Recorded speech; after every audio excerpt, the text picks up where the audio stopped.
Hey everybody, this is Dave from FFDraftPrep.com. Spent a good portion of the day rolling out some updates to the Draft Assistant, so I wanted to pull together a video to take you through those updates and take you through some of the changes, let you know how they work.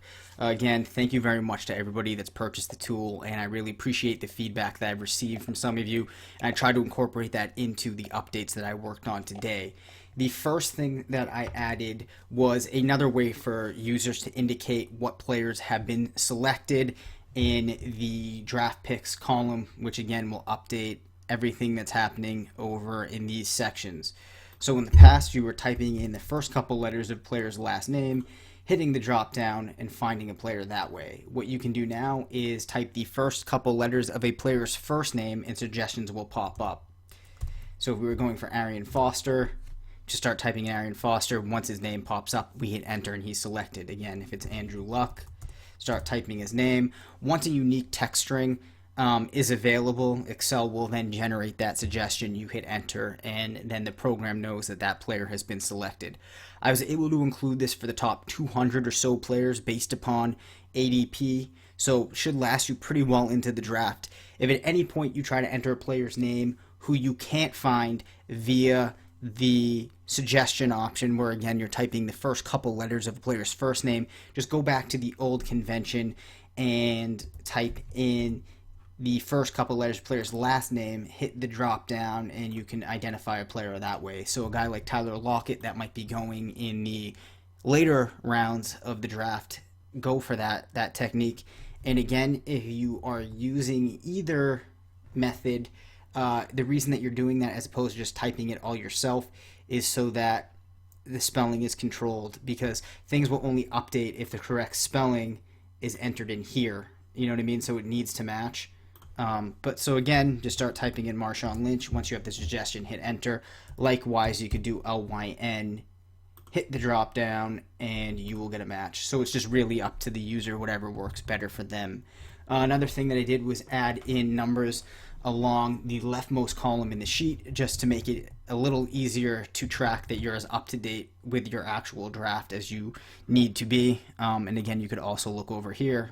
As I've said before, I did build in some redundancy just to make sure that you have everything you need no matter where you're looking.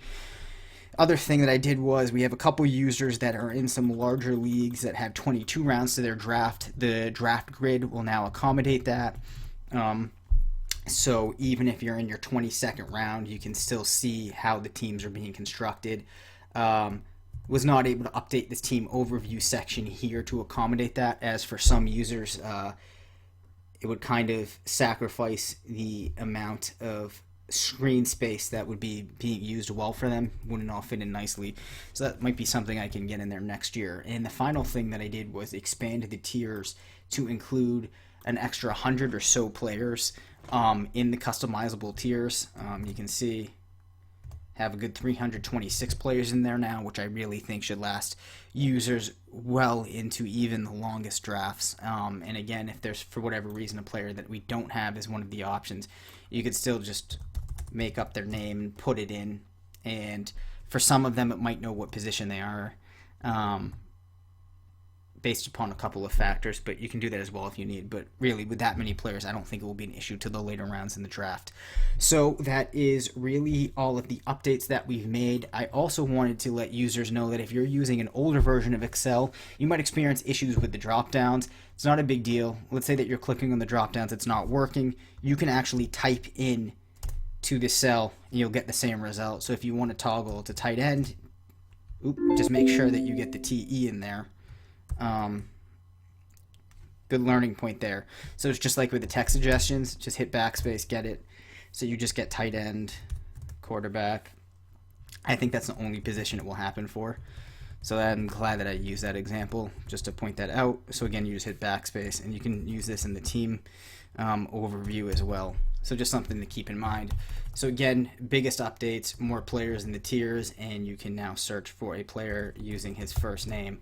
And once you get to a unique text string, a suggestion will pop up. You hit enter, and you can now indicate that that player has been selected. So thanks again. Hope you find this video helpful, and thanks for watching.